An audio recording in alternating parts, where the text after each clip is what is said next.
Cairo is my baby's home.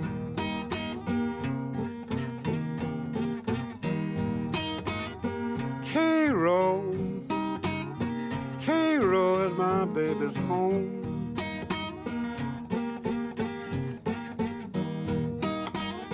One bite Cairo now won't be long.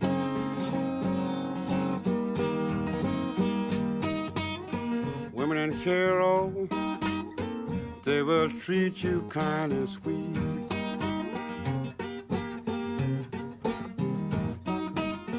Women in Cairo, they will treat you kind and sweet.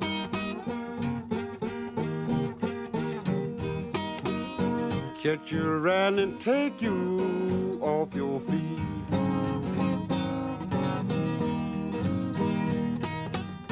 Shoot you and knock you, teach you and cut you too. Shoot you and knock you, teach you and cut you too.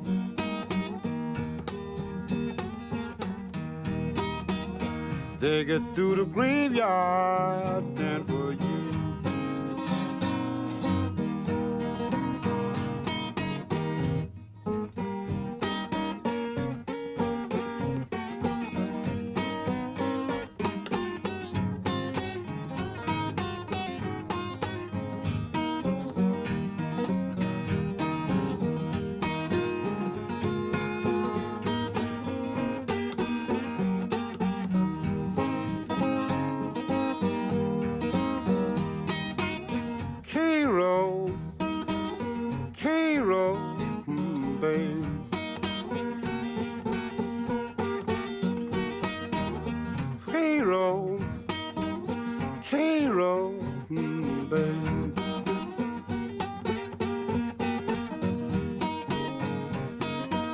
Women in Cairo send you down to your grave.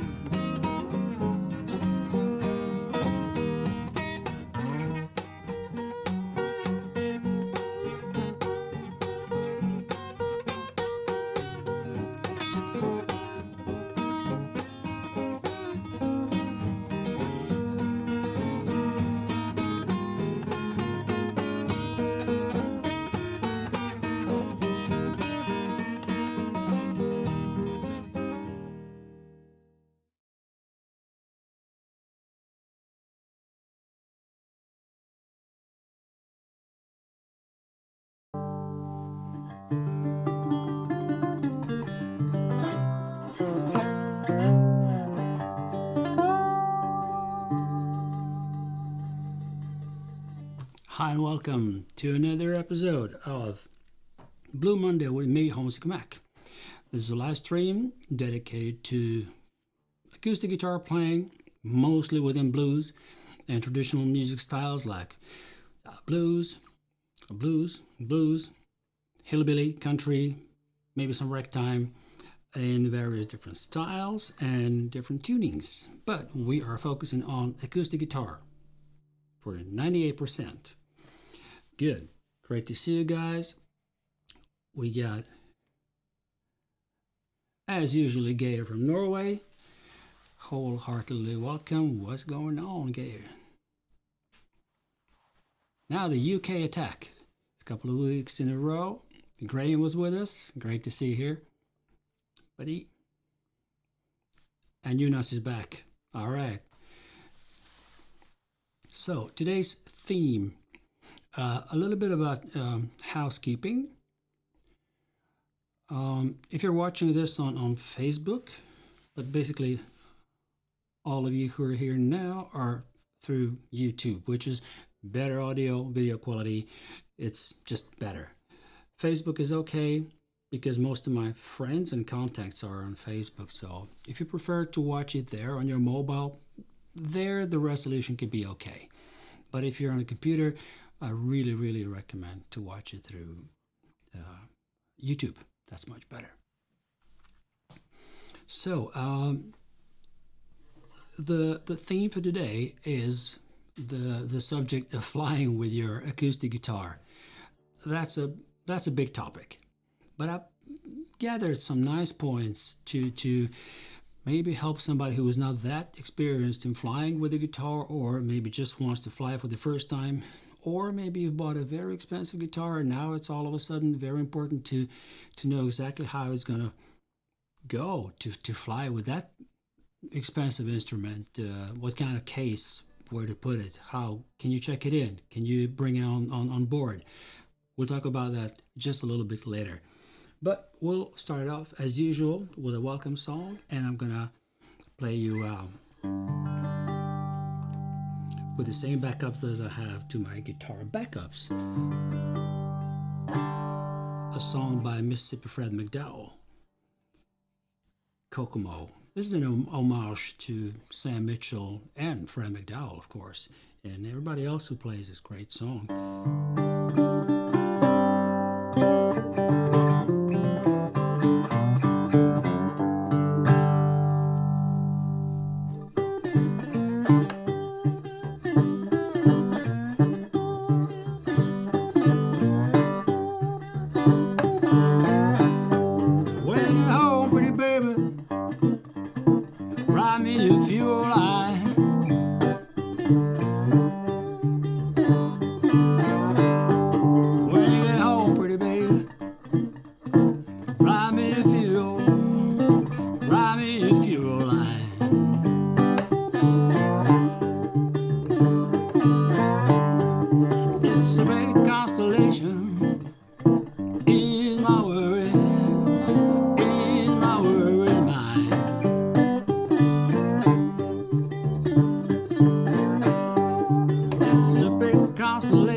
I'm not going to go on for too long. This song can be sometimes like 5 or 6 minutes long, even longer when I'm playing it live.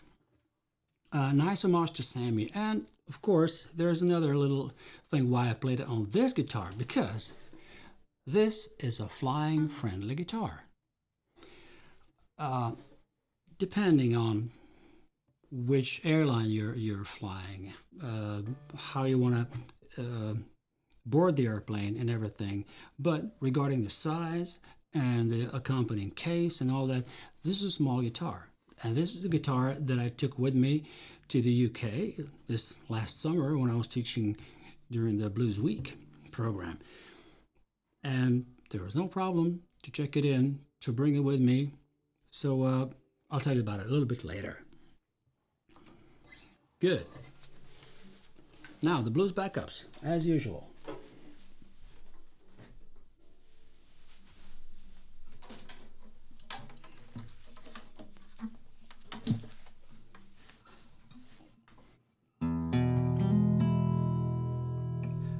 the magical chord of E. Slow blues in E. Let's do it. Let's warm up.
How about that one?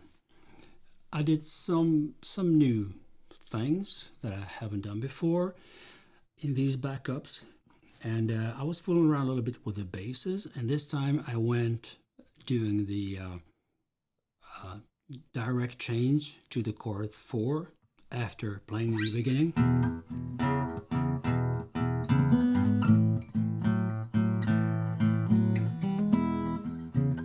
And so on.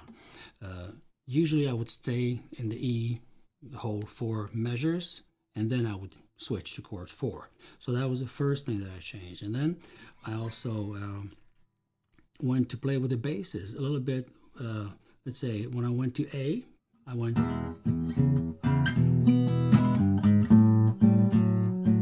So I jumped from... or something similar, but it was like a...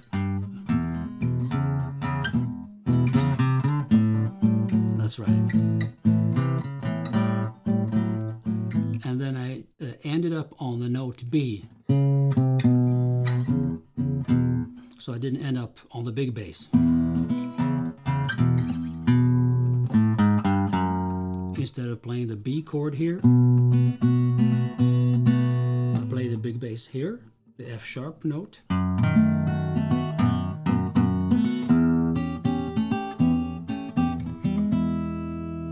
So I also play the E note together with the A chord. But that was mainly to follow that melody on the basses. So the E chord was B, and then to A.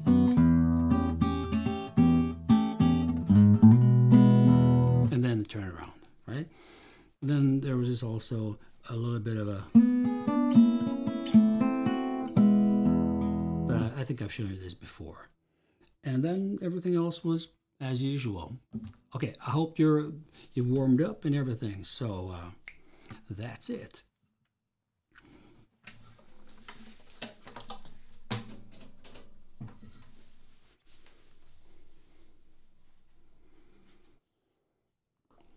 Right, so a little bit later on, when I'm going to be showing you the song for today, that's going to be Mama Don't Lao. So we're going to continue from the last week's live stream where I played it in standard tuning in the key of E, and then I kind of went on talking about different chord shapes and showing in some licks with it, playing different rhythms, a bit more swingy, a bit more ragtime. So it was like I just didn't have the time to go through the open tunings, but today we're going to be doing that. So today, the open.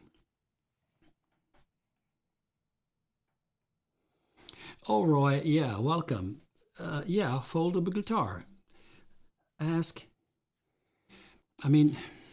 any pro about the foldable guitars. Did you have to find that difficult English word? Okay, the guitar that can be folded.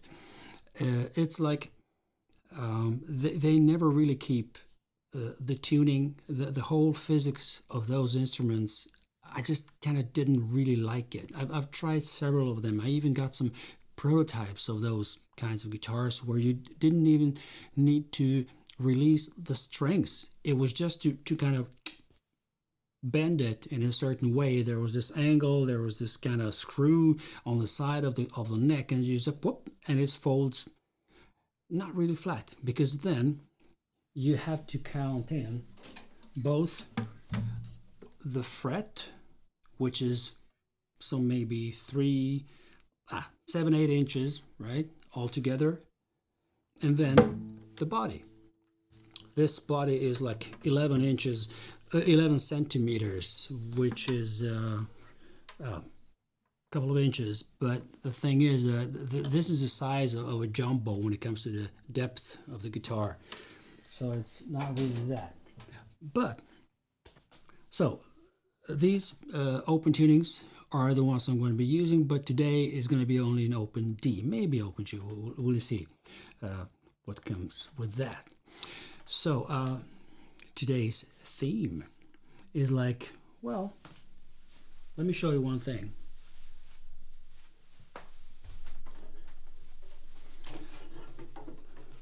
This guitar that I just played for you, that's the size of a body.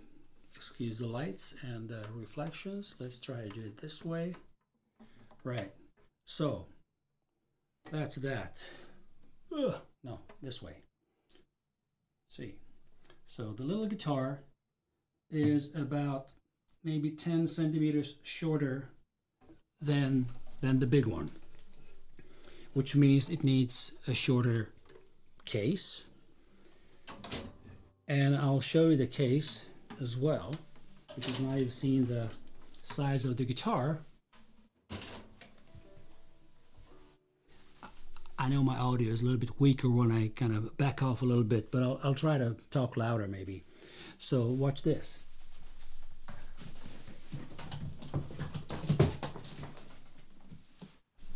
So this would be the bag for the little guitar. And then you see that the big guitar wouldn't fit. You see how much longer it is, right? But this little, it's some people call it like a 3/4 guitar. The scale length of this little guitar that I have is 590 millimeters, and 650 millimeters is a regular kind of scale length that you have on these guitars. So this guitar is like this, maybe 8 inches shorter, and it's smaller in all aspects. So another thing,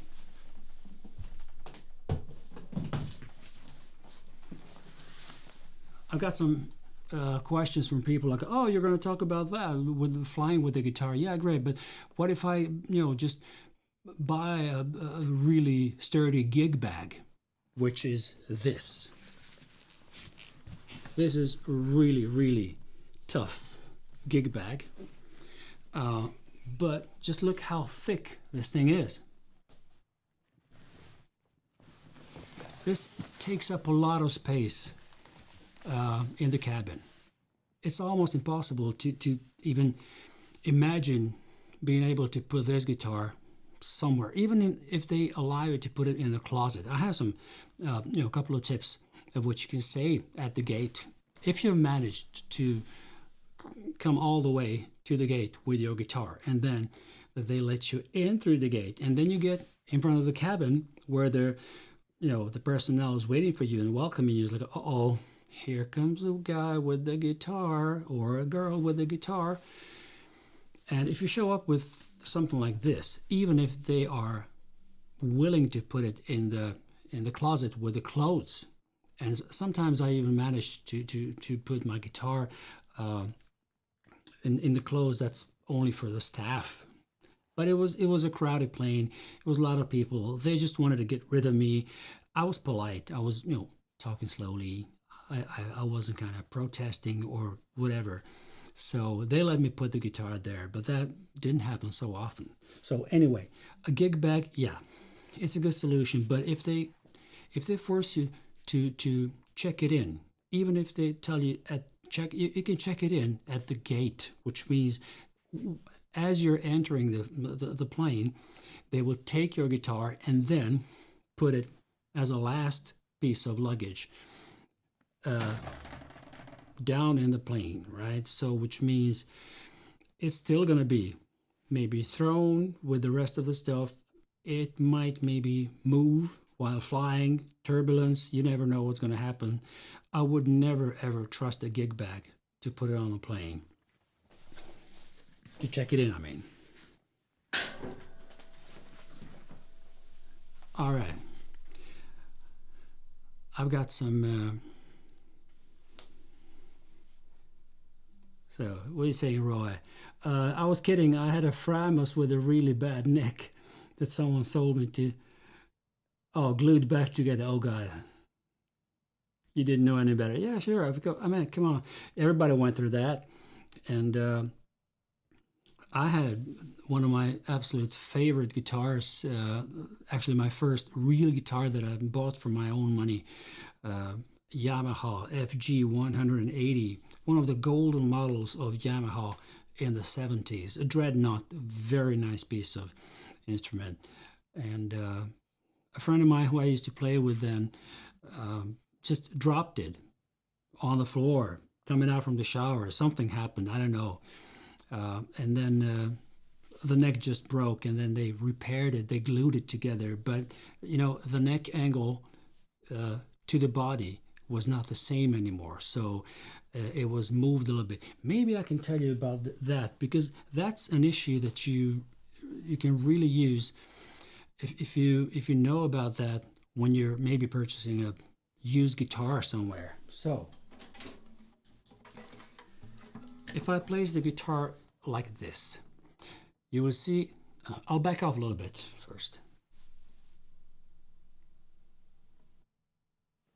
So there's a certain angle that the neck is set it's inside and joined with the body.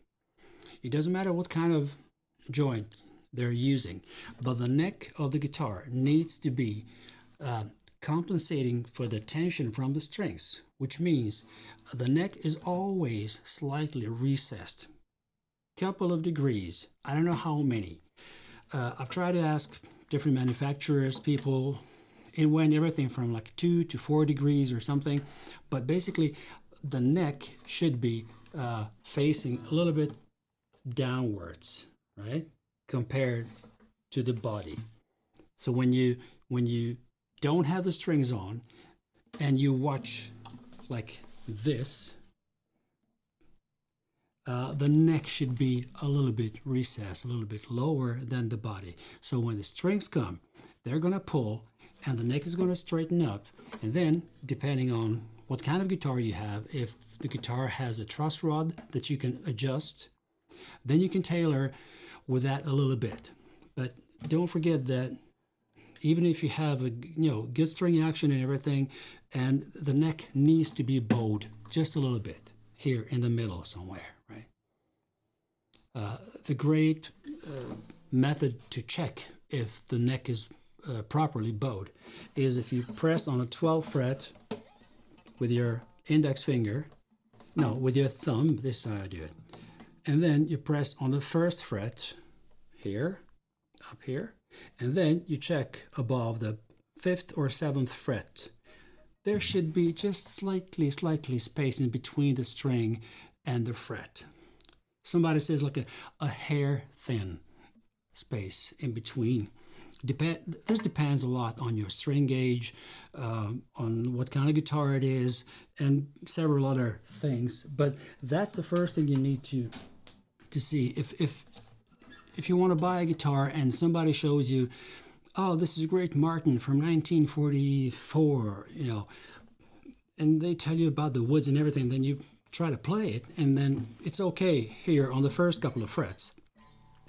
But then as soon as you try to grab a bare chord, maybe up the neck, or maybe even up there, then you realize, oh, the strings are quite high up there. And then you say, okay, well, I can lower them later on because it's a great price for the guitar. But then you need to look at the saddle here, because if there's no space to lower the string action, that means that the neck angle is not good. So you will either need to sand down this thing, and by doing that, you're also making these holes for the bridge pins lower, so you need to drill them a little again. So this is nothing for a common man. I mean, you need to leave it to a repairman to do that, and that costs money. So just be aware of that with the neck angle. It goes for all guitars. Electric guitars with a bolt-on neck, that's another story. And the electric guitars with the glued neck, then you really need to take care of that. But basically, it's easier to set up the action and the neck on an electric than on an acoustic guitar. That's it. So, hardshell case or gig bag, flying with the guitar. I will always advise for the real hardshell case. I've been using Hiscock's British-made cases for, I think, more than 25 years. I've had them since I remember starting flying, and they're really good. They have their advertising by showing 5 people standing on top of a Hiscock case. Of course, they didn't jump on it. They just, climb up slowly, but it will hold.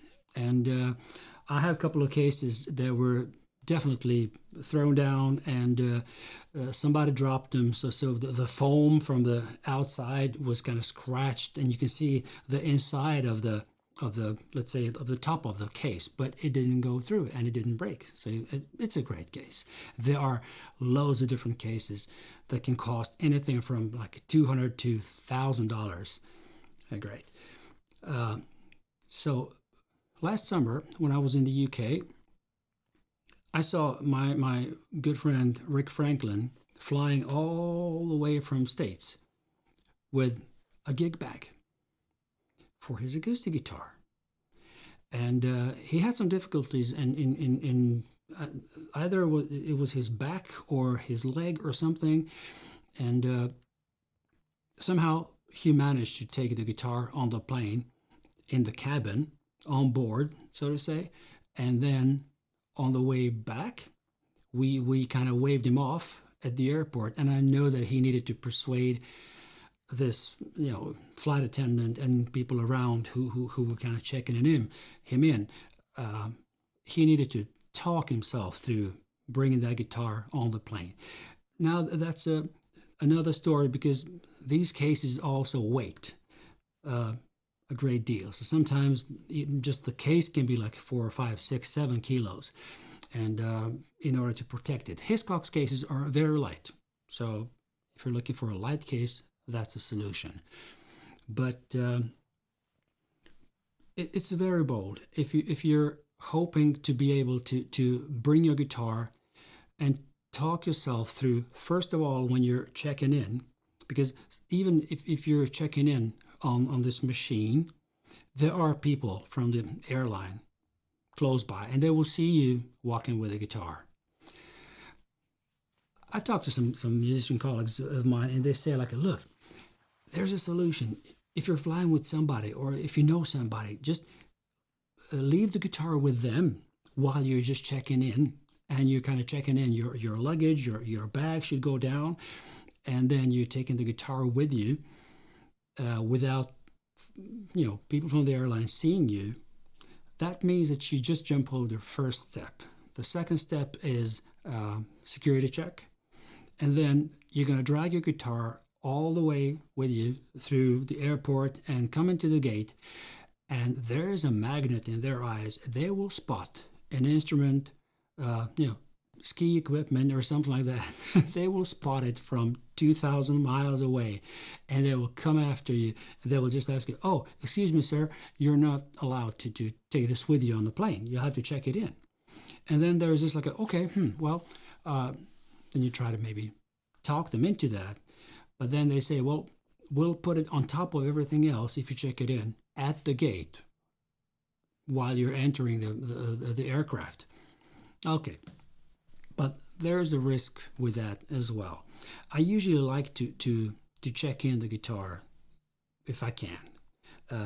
Somehow I trust the airlines. There are horror stories. There's this story from not Universal, what's it called? Not Delta, an airline from the States, anyway, 15, 20 years ago, when they really screwed up and destroyed a guitar, and that person was kind of suing them. It was a lot of bad publicity around that. So that was a kind of a warning signal, like, now the airlines are going to be really tough with this. So I have a little list here that I know about European airlines, because I've never flown to the States or further. So I'm talking about Europe here. So this is my experience. Your mileage may vary, and let me know in the comments here in the chat if you have some other experiences. But let's say Lufthansa, British Airways, KLM, which is a Dutch airline, British Airways, they're okay to check the guitar in, which means you can, as long as you're complying the rules of the size of your bag to take on the airplane with you. And basically all my bags are compliant to those sizes, so that's okay. Sometimes I kind of don't manage really to keep the bag under 10 kilos, but I even have to pay sometimes for that, but basically they let me bring it up. But then I could check in the guitar. EasyJet, Ryanair, now the last couple of years I didn't have any problems with them.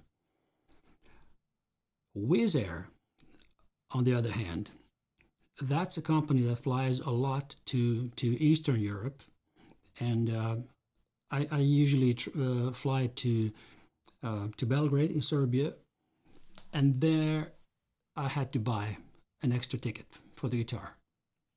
That was it. I try to avoid it. I went through all regulations. I called them. They do everything they can to make it difficult for you to reach them. And if you really want to reach them, then you have to pay. And then they let you wait for 20 minutes, 30 minutes, and the clock is ticking, and you're paying for that. So I just don't like it. So actually, I split the cost with my agent who booked me. Like, look, let's buy 2 tickets. I'll pay mine and you paid for the guitar, okay? Usually they would pay my trip and everything, but it's like, let's make that kind of a solution, right? So, do you guys have any stories about flying with the guitars? Geir, you're flying from Norway, right? You're flying from Stavanger to my guitar retreat, which is on, by the way, this summer, between July 21st and 23rd. That's for the group 1, and maybe we'll have 2 groups. I still don't know.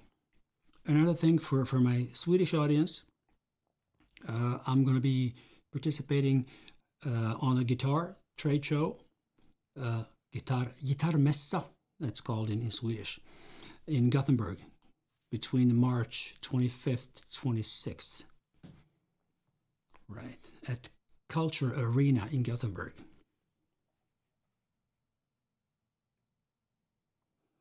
Oh, that's right, sorry. You take the train or bus from Stavanger and then up north and then Oslo and then all the way Gothenburg and all the way down. That's right, sorry, I forgot about that. Good. I used to, okay, this was a long time ago. This was like in 1997 or 8. I flew to Norway from Copenhagen, and we flew those propeller planes. And I was flying with Sam Mitchell. We were traveling to Norway to do a tour of 2 weeks of playing all the way up north in Norway. So we flew, and we could take our guitars on the plane, no problem. In those days. So gate check-in is an option, and then I mean, I've heard some excuses when people say, oh look, the bag this guy's having with him, that's just as thick as my guitar is just a little bit longer, why can't I put it here or there? It depends, you know. The aircrafts are different, so mostly you're flying this Airbus 320, and they're really, it's tight. Actually, Michael Sandon and myself, we flew with 2 of these white cases that I just showed you earlier, and we put them kind of like this, you know, back to back. No, the body to neck, both of those, and they fit in the upper compartment, no problem. And they took not even half of the space there is up there. And then we could put our bags in there, and we could put some things on top of the bags, my clothes and everything. So nobody complained. But this was also like 10, 12 years ago, maybe. We were flying to Copenhagen to Frankfurt, and that's also a very short flight. So it's like, okay, maybe that's why they let us do that. But there are some things that can help. First of all is really trying to consider boarding early and book seats toward the rear. So if you're back in the airplane, there's a chance that you can maybe put your guitar behind the last row and the wall behind you. Several times when it was really crowded, they asked me to put my bag down there. And I was just checking like, I could have put my guitar here in the back, because, you know, those 2 seats, even the big size case would fit, no problem. So that's also one of the solutions. Now, a really good solution would be to ship your guitar prior to wherever you're flying. It's possible, of course, and it doesn't really cost that much. And sometimes I think it would always cost less than buying an extra ticket. So if you're trusting the carrier, if, you know, DHL, I never had problems with them, I would send it with DHL. There's this insurance that you can buy for stuff that's a little bit more valuable, and I think it will still cost less than the plane ticket. All right.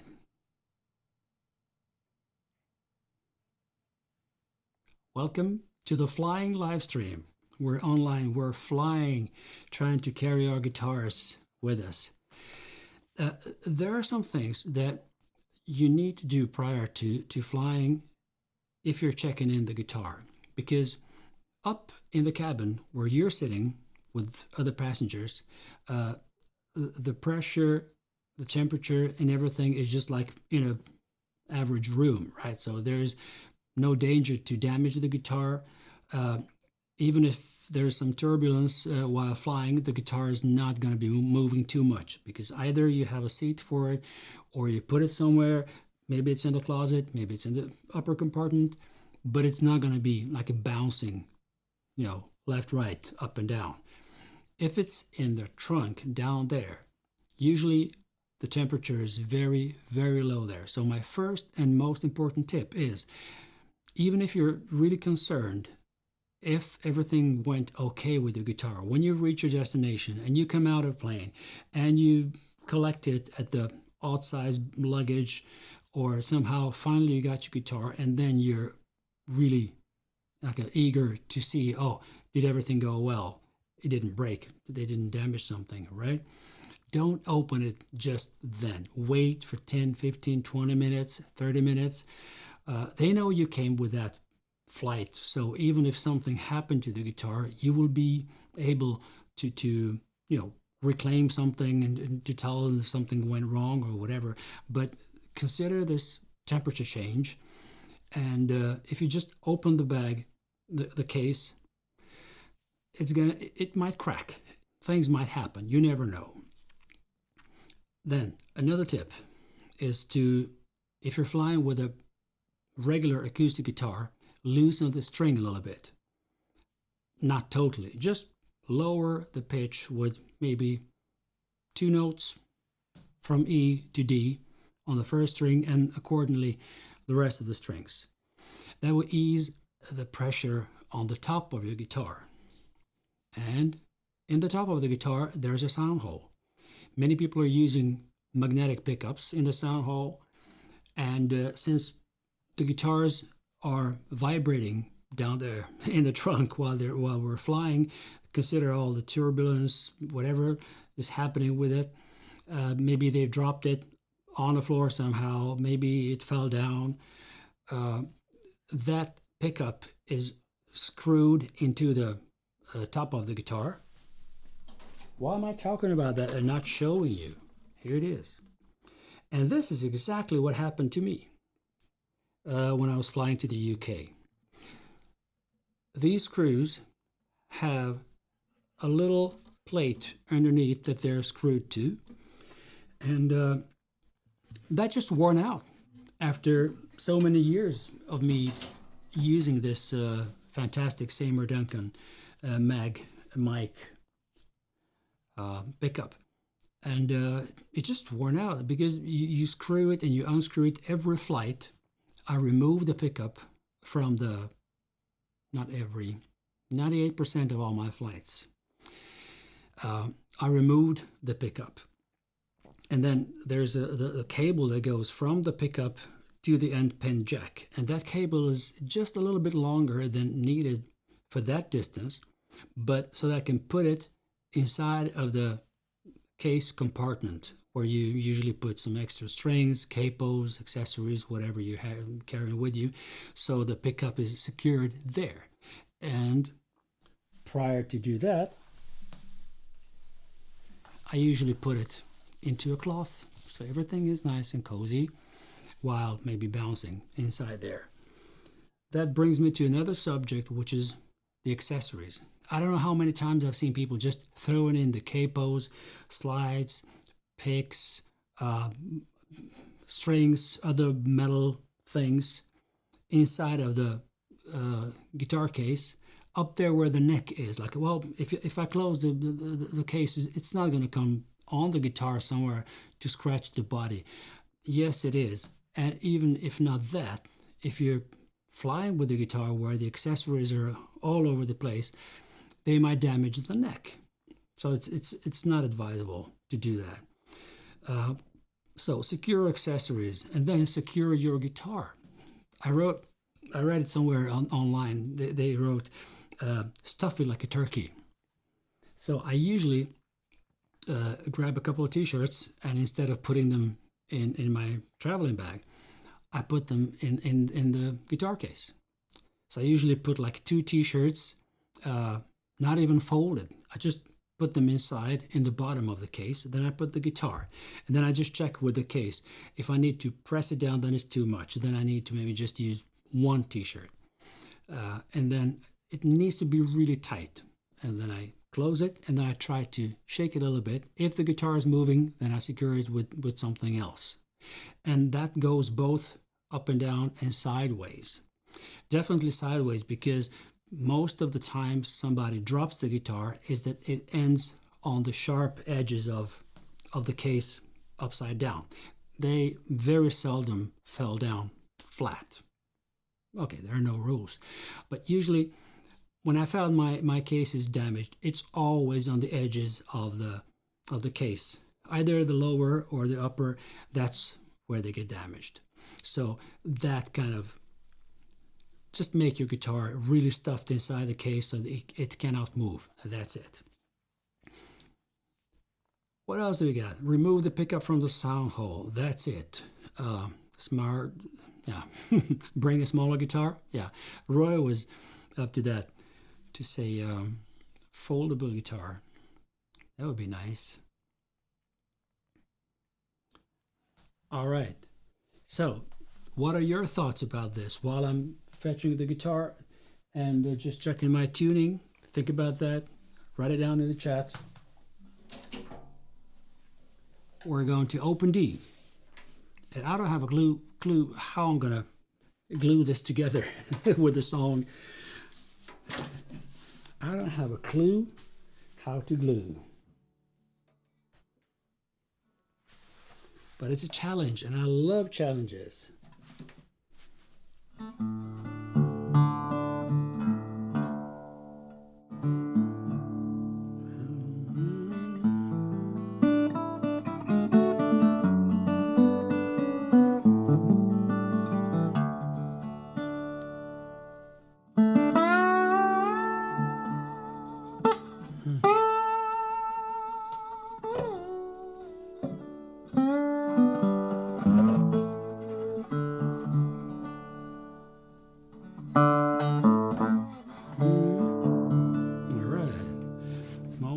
Ready.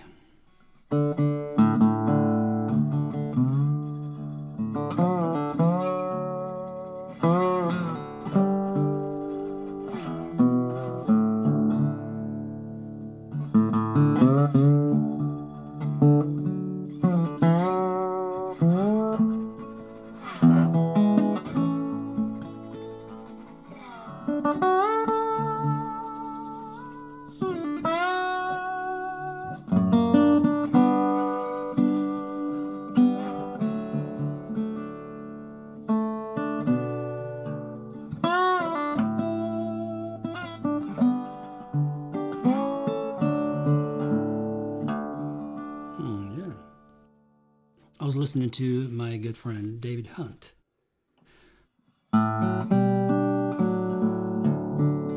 He was playing some fantastic spiritual music, playing homage to the old-timey gospel. It was fantastic. He plays piano. Yeah, exactly. Clothes, whatever. And that will really do. And, of course, the clothes could also keep the temperature steadier than if there was just empty air between the instrument and the case, and then you put it in the trunk of a plane and it's really cold down there. So I think it's cozier, as if you're kind of giving your guitar a little coat inside the case. So the song we were talking about last week was Mama Don't Allow. your music playing around here, and then they usually list all kinds of instruments or whatever else you're not allowed to do there. No kissing, no smoking, no drinking, anything. But last week I played it in the standard tuning. Let's try to find the chords now for the song in open D. So in open D we have these chord shapes that are, oh, let me just move this camera a little bit so you can see my whole right picking hand. That's right. Oh, I like this. So, Mama don't allow no music play around here. That's in D. The bass chord, the home chord. And then we go, Mama don't allow no music play around here. That's the fifth chord. That needs to be A. And the shape of A chord is either here on the first two frets or on the 7th fret. And since we're in open tuning, you can just grab it with your slide. Well, we don't care what a mama don't allow. D7. Then we go to G, the 4th chord. We're gonna play that music anyhow. Mama don't allow no music play around here.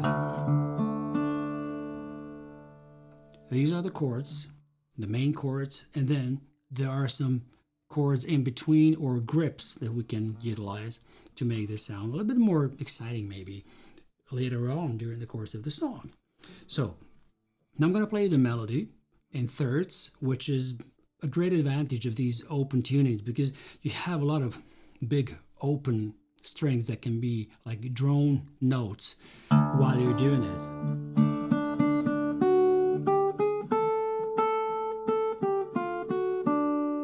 So there's the melody, right?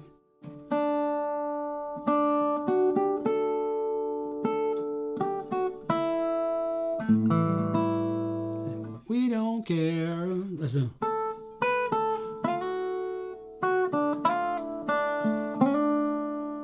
That would be the melody. We don't care what mama do now. We're gonna play that anyhow. Mama don't allow no music playing around here. So in the thirds,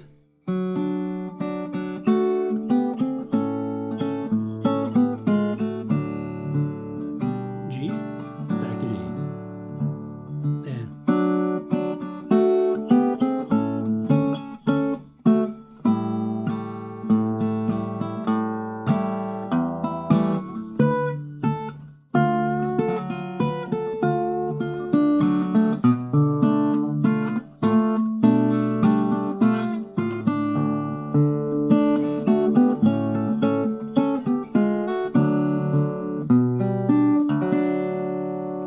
this will be a solution for just following the plain melody of the song.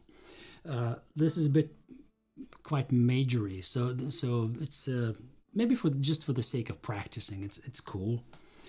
So remember those thirds are, you have a major D scale in this open tuning that goes from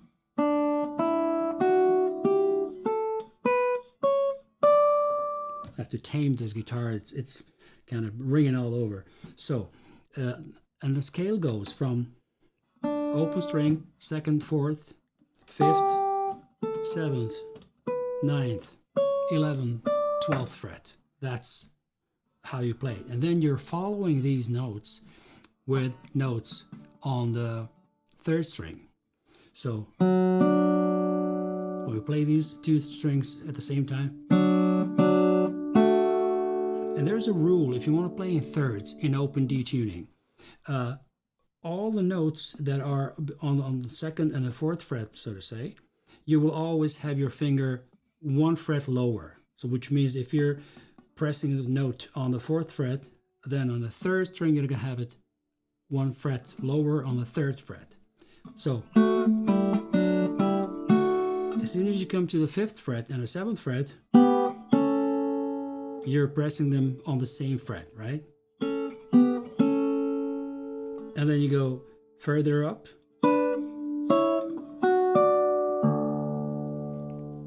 So same fret, same fret, same fret, and open. Everything in between is this shape.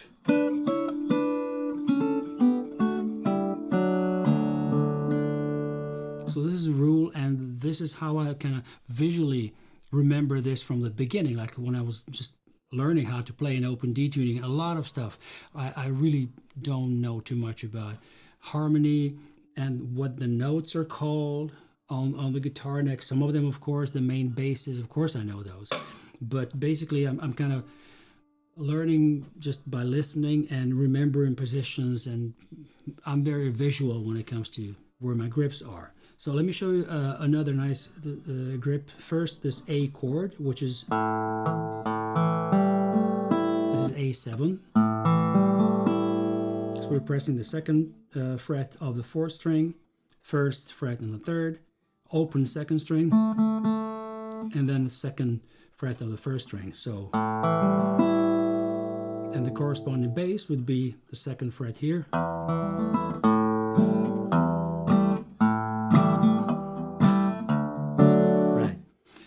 Then we got the G chord, which is second fret of the fifth string and the first fret on the third, which is,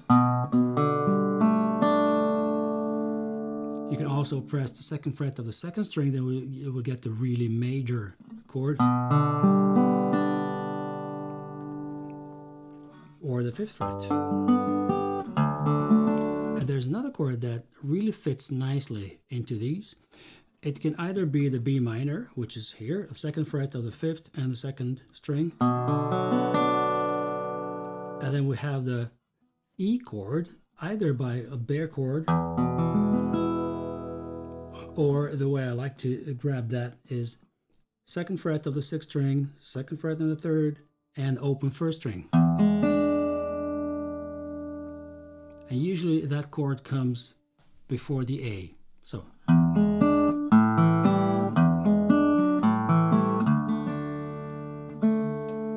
Where does this come in the song? Mama don't like no music playing right here. Mama don't like no music playing around here. There was it. We don't care what the mama don't like. We don't play the music anyhow. Well, mama don't like no music playing around here. Those were the chords. And I also had this kind of little moving from the D chord to the G by, again, utilizing thirds, but this time around with a big bass. And very often I would pick the bass and then the third and the first string at the same time, or syncopate it in any way.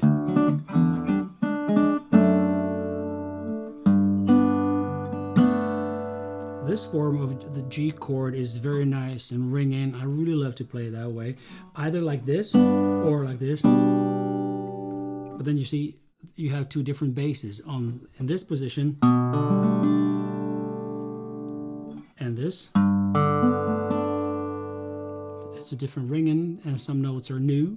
So I like to play it this way because I'm also very close to the kind of diminished chord, or kind of walk through bass line in order to finish the phrase of the melody, right? So we don't care what the mama don't like, we don't play the music anyhow. And then I go back to D.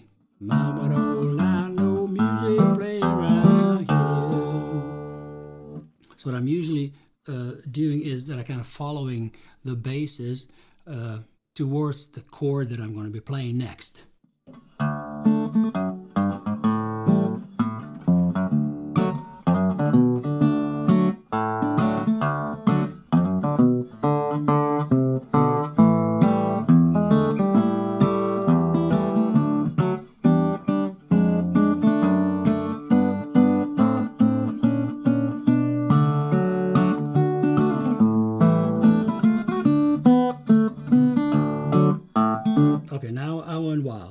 because there are so many beautiful things you can do with your basses if you just kind of follow in that bass kind of scale lines, but then you add some thirds, or we don't care what the mama don't lie, we don't admit that Judy how,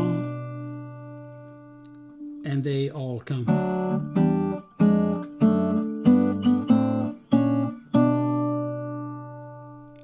And then D again.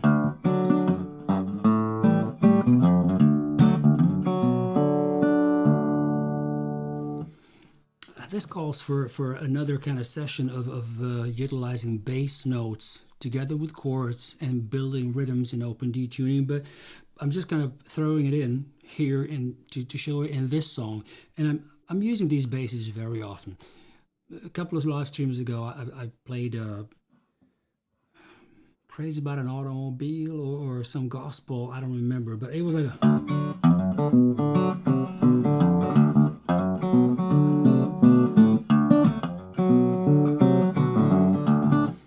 this is a variation of that. Mama don't allow no music play around here. Mama don't allow no music play around here. We don't care what the mama don't allow. We're gonna play some music anyhow. Mama don't allow no music play around here. This little phrase with the slide is going to lead us into, okay, how can we find the melody of this, right? So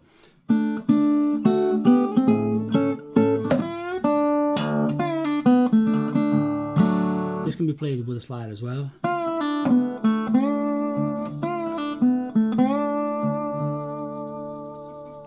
But the melody itself goes like,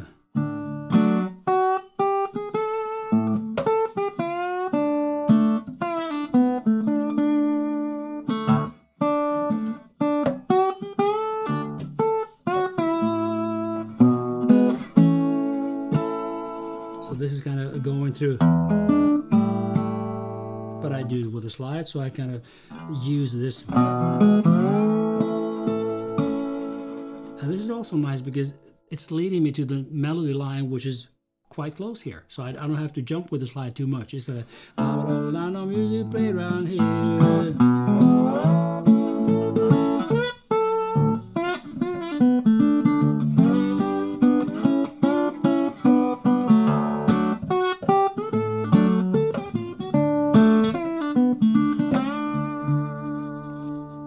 Do it. That's nice. Okay, so we were here.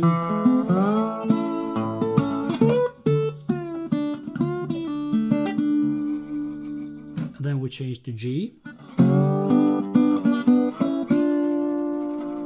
So this would be corresponding to that diminished chord. But basically this is just a G7. Is the same as in the D chord. If you play the second and third string on the third fret,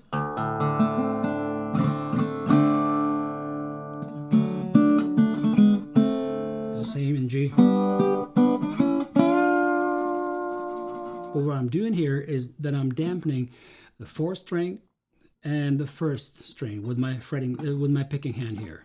So it needs to be clean, because if I would play, no, it sounds nice here as well.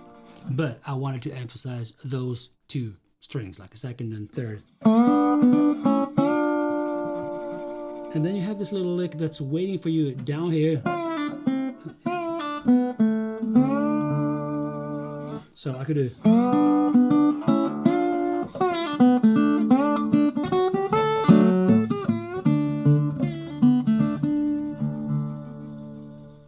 So these could be some ideas for the melody of this great song. Of course, it needs you to be prepared and to be quite confident when it comes to picking techniques with your right hand. And I will definitely do a live stream where I'm showing the finger picking techniques and some tips for the nice and dynamic playing. not that I'm sitting on top of all knowledge about that, but I have my small kind of angles on the subject when it comes to how to play finger picking notes and how to play dynamically without being, playing just the same thing all over through the whole song. If you would play less, Mama don't know no music playing right here. If I would play this without any syncopation through the whole song, it wouldn't have been so exciting, right? So yeah, that's that. But anyway, I've shown you loads of stuff to work with in Open D. I thought it was cool. Maybe let me see, G. Mama don't allow no music play right here. It's too high for my voice pitch, but maybe next week, maybe we can do the G option of how to find the melody in this song, because somebody might find it suitable to sing in G. It's not good for me, but it might be good for you. Right. Okay. All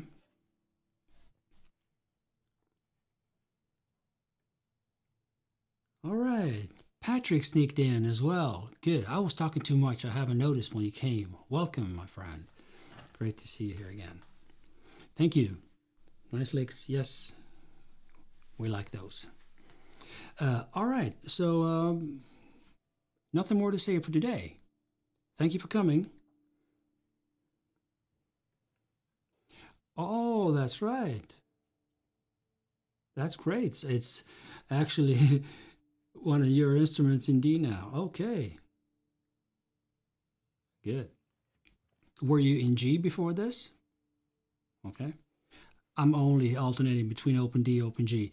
I still haven't really managed to learn DADGAD tuning, but it's very tempting. It's a great tuning. I was kind of experimenting a little bit playing slide in DADGAD, but we'll see about that.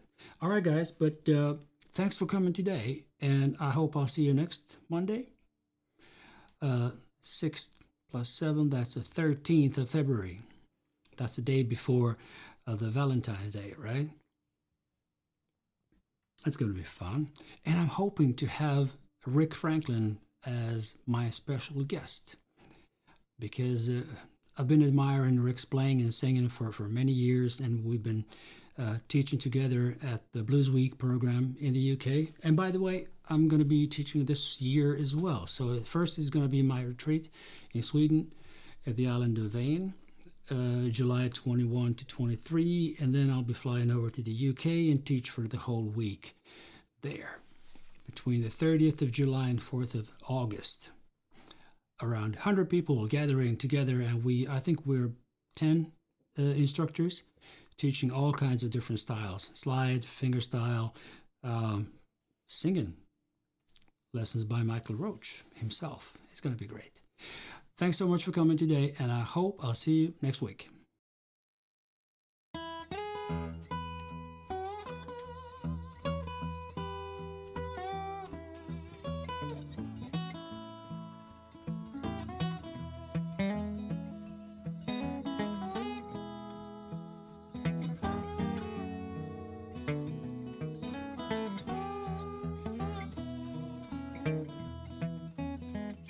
It was in spring, one sunny day, my sweetheart left me, Lord, she went away.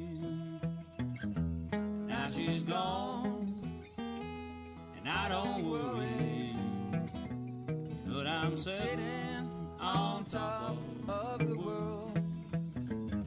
Things could call me up, down and out by soul. Said, come back, Daddy, Lord, I need you so. Now she's gone, and I don't worry, 'cause I'm sitting on top of the world.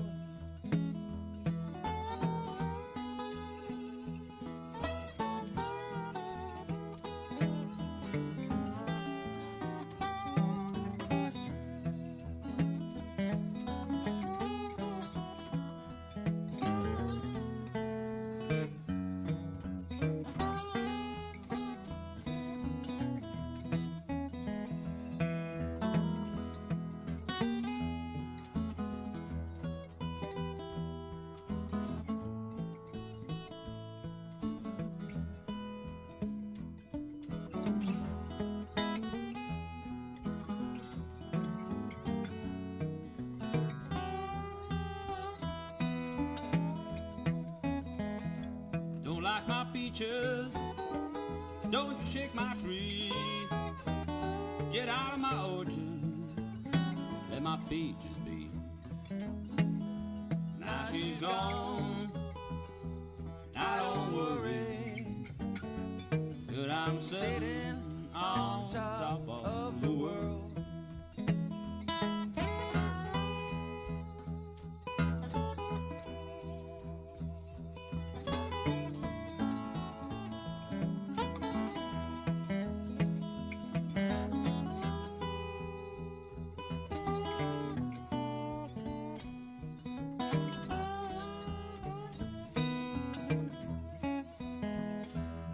In spring, one sunny day, my sweetheart left me, now she went away. Now she's gone, I don't worry, but I'm sitting on top of the world. Now she's gone, I don't worry, but I'm sitting on top